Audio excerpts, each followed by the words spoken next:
Hello everyone, কেমন আছো তোমরা সবাই? আশা করছি সবাই খুব ভালো আছো। Now school service group C group D, তোমরা জানো যে school service group C group ডির নোটিফিকেশন আসার কথা ছিল এবং 31 মে পর্যন্ত টাইম ছিল। এবং অনেক দিন ধরে এটা ভাবা হচ্ছিল যে নোটিফিকেশন চলে আসবে, কিন্তু সেই নোটিফিকেশনের কোনো অপশান দেখতে পাচ্ছিলাম না। কারণ সরকারের তরফ থেকে এটা জানানো হয়েছিল যে school service group C group ডির জন্য এবং তার সঙ্গে সঙ্গে টিচার রিক্রুটমেন্ট যেটা আছে সেটা নিয়ে রিভিউ পিটিশনের কথা বলা হচ্ছিল এবং সুপ্রিম কোর্টে রিভিউ পিটিশন ফাইলও হয়েছে এবং অনেকদিন ধরে আন্দোলনও হয়ে আসছে, হয়তো নিউজে তোমরা দেখতেই পাচ্ছ। নাও আজকে খুব ইম্পর্টেন্ট একটা আপডেট এসছে। আপডেটটা হলো মুখ্যমন্ত্রীর তরফ থেকে আপডেট এসছে, অর্থাৎ স্টেটের সব থেকে হাইয়েস্ট অথরিটির তরফ থেকে আপডেট এসছে যে এই রিক্রুটমেন্ট কবে নাগাদ হবে, কবে এর রেজাল্ট বেরোতে পারে, কবে এর ইন্টারভিউ হতে পারে এবং কাউন্সিলিং কবে নাগাদ হতে পারে। কারণ সুপ্রিম কোর্টে একটা গাইডলাইন্স আছে যে 31 মে এর মধ্যে নোটিফিকেশন জারি করতে হবে এবং ডিসেম্বরের মধ্যে রিক্রুটমেন্ট কমপ্লিট করতে হবে। এটার উপরে অনেকগুলো ভিডিও আমি অলরেডি বানিয়েছি, হোপফুলি সেই ভিডিওগুলো দেখেছো। নাও আজকে পুরো ডিটেলসে মুখ্যমন্ত্রী কি বলেছে, যে নতুনরা এতে বসতে পারবে কিনা এবং কত ভ্যাকেন্সি আসতে চলেছে, সবকিছু ডিটেলসে থাকবে। ভিডিওটা ভালো লাগলে লাইক করে দিও, চ্যানেলটাতে নতুন হয়ে থাকলে সাবস্ক্রাইব করে দিও এবং মাস্ট এই ভিডিওগুলোকে শেয়ার করতে ভুলো না। দেখো, মুখ্যমন্ত্রীর তরফ থেকে যেটা জানানো হয়েছে সেটা হলো যে নতুন যে school service group C group D এবং টিচার রিক্রুটমেন্ট আসতে চলেছে তাতে স্পষ্টত এটা বলে দেওয়া হয়েছে যে 30 মে মধ্যে নোটিফিকেশন আসবে। যদিও 31 মে মধ্যে রিভিউ পিটিশনের প্রসিডিওর চালু থাকবে, কিন্তু নোটিফিকেশন যেহেতু 31 মে মধ্যে নিয়ে আসতেই হবে, এটা সুপ্রিম কোর্টের রুল। কারণ যদি ওইটা ফলো না হয় তাহলে আদালত অবমাননা হতে পারে। তাই 30 মে নোটিফিকেশন কিন্তু আসছে। এবার দ্বিতীয় প্রশ্ন যেটা উঠে আসছে, তাহলে কি নতুনরাও এতে পার্টিসিপেট করতে পারবে? কারণ যেটা কথা হচ্ছিল যে স্কুল সার্ভিসের এই রিক্রুটমেন্টে 2016-তে যারা ফর্ম ভরেছে তারাই রিক্রুটমেন্টে পার্টিসিপেট করতে পারবে। এবং এর আগে আমিও ভিডিও দিয়েছিলাম যে হোপফুলি পুরনোদেরকে দিয়েই নোটিফিকেশনটা জারি করবে। কিন্তু এখন যেটা জানা যাচ্ছে যে টোটাল প্রায় 44,000-এর রিক্রুটমেন্ট হতে চলেছে, প্রায় 44,203 রিক্রুটমেন্ট। আজকে মুখ্যমন্ত্রী প্রেস কনফারেন্সে বলেছেন যে 203খানা রিক্রুটমেন্ট আসছে এবং যার মধ্যে নতুনরা তো ছিল মানে পুরোনোরা তো এসএসসি যারা দিয়েছিল 2016-তে তারা তো রয়েছেই, তার সঙ্গে সঙ্গে নতুন যারা রয়েছে তাদেরও রিক্রুটমেন্ট আসতে চলেছে। তাদেরও একসঙ্গে পুরনো এবং নতুন দুজনেই রিক্রুটমেন্টে পার্টিসিপেট করবে। আমি একটু ডিভিশনটা বলে দিই কোথায় কতজন করে লাগছে।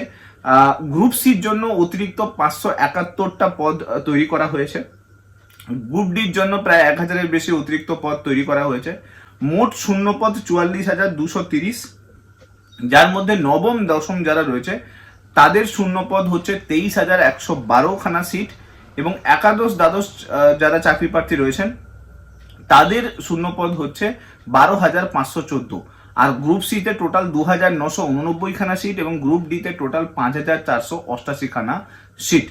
একাদশ দ্বাদশের শূন্যপদ অতিরিক্ত যদি দেখা হয় পুরনোদের থেকে প্রায় 6,912খানা সিট অতিরিক্ত বাড়ানো হয়েছে।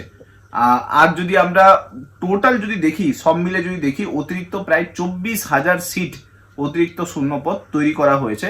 তার মানে আমরা ভেবে চলতে পারি যে নতুনরা বা পুরনোদের যে ডিভিশনটা ছিল, মানে পুরনোদের যে রিক্রুটমেন্টে বসতে পারবে এটা বলা হচ্ছিল, তার সঙ্গে সঙ্গে তাহলে কিন্তু নতুনদেরও কিন্তু রিক্রুটমেন্ট হচ্ছে। এবার এখানে দাঁড়িয়ে অনেকগুলো প্রশ্ন আছে, সেই প্রশ্নগুলো এবার করি। প্রথম কথা, যে রিক্রুটমেন্ট কমপ্লিট করতে হবে ডিসেম্বর মাসের মধ্যে। আমরা জানি যে ক্লার্কশিপের 7,000 মাত্র রিক্রুটমেন্ট, 7,000 রিক্রুটমেন্ট ক্লার্কশিপ। গত 2 বছর পেরিয়ে গেছে, এখনো রিক্রুটমেন্টের রেজাল্ট তো ছেড়ে দাও, প্রিলিমস পরীক্ষার ওএমআর শিট বের করে যেটা যারা পরীক্ষা দিয়েছে তাদের যে ওএমআরটা রিলিজ করবে সেটা পর্যন্ত আজ পর্যন্ত পিএসসি বার করতে পারলো না। মিসলেনিয়াস এক্সাম সেও প্রায় হতে যায় 1.5-2 বছর হতে যায় এবং তার এখনো পর্যন্ত প্রিলিমসের রেজাল্ট পর্যন্ত এখনো বার করতে পারেনি। WBCS এক্সাম তো ছেড়েই দিলাম আমি। এই সমস্ত এক্সাম গত 1.5 বছর ধরে পিএসসি চালু করে রেখেছে এবং একটাতে 7,000-এর কাছাকাছি ভ্যাকেন্সি আর একটাতে 750-এর কাছাকাছি ভ্যাকেন্সি। এবার আপনি ভেবে দেখুন যে এখানে আছে 44,000 স্টুডেন্ট, 44,000 স্টুডেন্টের রিক্রুটমেন্ট হবে। এবার সেই রিক্রুটমেন্ট নাকি মে মাসে আসবে, আবার ডিসেম্বরের মধ্যে রেজাল্টও বেরিয়ে পড়বে। এটা কিছুটা মানে আকাশ কুসুম ব্যাপার, মানে অলিক কল্পনা করা ছাড়া আর কিছুই নয়। কারণ যে এক্সামের যে প্রসিডিওর কমপ্লিট করতে যেখানে 1 বছর লেগে যায়, শুধু প্রসিডিওর, পরীক্ষা নিতে নিতে 1 বছর লেগে যায় এদের, সেখানে নাকি পরীক্ষা নিয়ে তার মেন মানে তার ইন্টারভিউ করে তার কাউন্সেলিং করে রেজাল্ট পাবলিশ করে দেবে। এবার আমি মুখ্যমন্ত্রী মমতা ব্যানার্জি কোন কোন ডেটগুলো বলেছে আমি একটু বলে দিই। মমতা ব্যানার্জি জানান যে প্যানেল যেটা মানে যেটা ফাইনাল প্যানেল সেটা কিন্তু রিলিজ হবে 15ই নভেম্বর। তার মানে হিসেব ধরে চলছি, আপনার ধরুন আগস্ট মাস, জুলাই আগস্ট মাসের মধ্যে এক্সাম হবে, যেটা আমি আগেও বলেছিলাম জুলাই আগস্ট মাসের মধ্যে এক্সাম হবে। আর বলা হয়েছে যে ডিসেম্বরের মধ্যে টোটাল প্যানেলের ফুল লিস্ট পাবলিশ করে দিতে হবে, ঠিক আছে। এবং তার আগে তাহলে কাউন্সিলিং করাতে হবে। কাউন্সিলিং এর ডেট বলা আছে যে 20 নভেম্বরের মধ্যে কাউন্সিলিং তিনি করিয়ে ফেলবেন, মানে কাউন্সিলিং কমপ্লিট করে ফেলবেন। আর এর মধ্যে রিভিউ প্রক্রিয়া চালু থাকবে, যদি রিভিউ হয়ে যায় তো ভালো, আর যদি রিভিউ না হয় তাহলে ডিসেম্বরের মধ্যে ফুল প্যানেল লিস্ট বেরিয়ে যাবে। তো আমি এটা বুঝতে পারছি না যে আগে যে সমস্ত এক্সাম অলরেডি কন্ডাক্ট হয়েছে সেটাকেই এখনো পর্যন্ত পিএসসি এইভাবে টালমাটাল অবস্থায় নিয়ে যাচ্ছে, যেখানে রিক্রুটমেন্টে ঠিকঠাক করে নেই এখনো পর্যন্ত, না ওএমআর শিট পাবলিশ করেছে, পিএসসির খাতা দেখাই স্টার্ট হয়নি এখনো পর্যন্ত, যা আমি শুনেছি আপডেট পেয়েছি খাতা দেখাই স্টার্ট করতে পারেনি।